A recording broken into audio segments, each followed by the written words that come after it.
അപ്പോൾ നമുക്കിന്ന് big boss ഹൗസിൽ നിന്ന് ഒരു മത്സരാർത്ഥി 100 ദിവസം കഴിഞ്ഞിറങ്ങുമ്പോൾ ആ മത്സരാർത്ഥിയുടെ കയ്യിൽ എത്ര രൂപയാണ് ഉണ്ടാകുക എന്നുള്ളൊരു ഏകദേശ കണക്കാണ് നമ്മൾ ഇന്ന് ഈ വീഡിയോയിലൂടെ നോക്കാൻ പോകുന്നത്.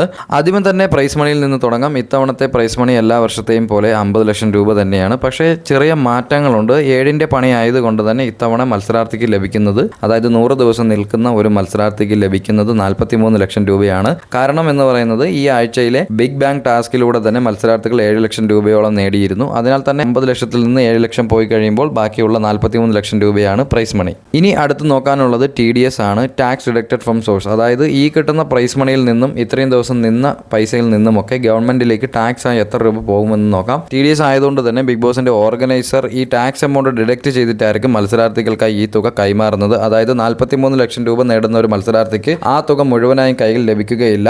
ഇനി നമുക്കിതിൻ്റെ ടാക്സ് ഡീറ്റെയിൽസ് നോക്കാം. അതായത് ഈ ഒരു പ്രൈസ് മണിയിലേക്ക് 31.2% തുകയാണ് ടാക്സ് എമൗണ്ടിലേക്ക് പോകുന്നത്. അതായത് 43 ലക്ഷം രൂപ പ്രൈസ് മണി ആകുമ്പോൾ 30% TDSും 4% സെസ് ഓൺ TDS വരുന്നുണ്ട്. അതായത് 30% ടാക്സിന്റെ 4% സെസ്സായും കൂട്ടിയിട്ട് 31.2% മൊത്തം ടാക്സ് വരുന്നത്. 43 ലക്ഷം രൂപ പ്രൈസ് മണിയിൽ നിന്ന് 13,41,600 രൂപ മൊത്തത്തിൽ ടാക്സ് ആയി പോകുന്നുണ്ട്. ഈ തുക കഴിഞ്ഞ് മത്സരാർത്ഥിയുടെ കയ്യിലേക്ക് കിട്ടുന്നത് 29,58,400 രൂപയാണ്. ഇത് പ്രൈസ് മണിയുടെ കാര്യം മാത്രമാണ് നമ്മൾ പറഞ്ഞത്. വിന്നറിനെ സംബന്ധിച്ചിടത്തോളം 99 ദിവസം ഹൗസിൽ നിന്നതിന്റെ സാലറിയും കൂടി ഇതോടൊപ്പം ചേർത്തിട്ടാണ് മൊത്തം പൈസയായി കയ്യിലേക്ക് കിട്ടുന്നത്. ഇനി ഉദാഹരണത്തിന് ആ വിന്നറിന് ഒരു ദിവസം 30,000 രൂപയാണ് ഒരു ദിവസത്തെ സാലറി എന്നിരിക്കെ 99 ദിവസത്തേക്കായിട്ട് അയാളുടെ കയ്യിലേക്ക് കിട്ടുന്നത് 29,70,000 രൂപയാണ്. ഇതിന്റെ കൂടെ 43 ലക്ഷം രൂപ പ്രൈസ് മണിയും കൂടി ആകുമ്പോൾ ടോട്ടൽ എമൗണ്ട് എന്ന് പറയുന്നത് 72,70,000 രൂപയാണ് വരുന്നത്. ഈ ഒരു എമൗണ്ടിൽ നിന്ന് 31.2%